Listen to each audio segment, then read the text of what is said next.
Childhood home experiences. I've debated posting this for a while, but I finally decided I'd post. I'm an only child, and my parents and I moved into the home where they still live when I was 6 years old. From the first night in the house, I was terrified to sleep by myself. For most of my childhood, I either slept with my mom or she slept in my room with me. I was fine during the day, but at night sleeping was almost impossible. I always felt a feeling of dread and despair.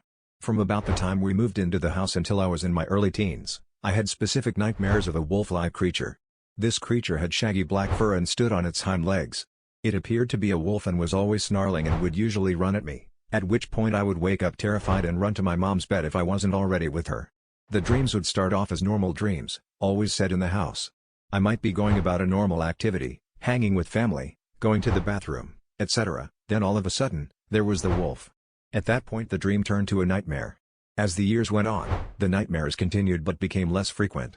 I believe I probably had the last of them by the time I was 13 or 14, and I haven't dreamed about this creature for years, although I can still vividly see it in my mind.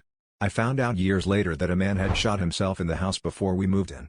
Several years after I moved out, my dad awoke one night to a figure standing at the foot of his bed. He swears that he was awake and not dreaming. The figure walked beside him and stopped. Believing it was a person, he put his arm out but it went through it. The figure then walked through the nightstand and through the wall. He hasn't had any other encounters to my knowledge. My assumption is that the bad energy created by the death of a previous inhabitant was fueling my nightmares and oppressive feelings as a child. As I grew up, I likely became less susceptible to it, thus it ended. I'm most curious to see if anyone else has encountered a creature anything like the wolf I described. I'm wondering if it was something evil that manifested itself in my dream, or was it just a figment of my childhood imagination?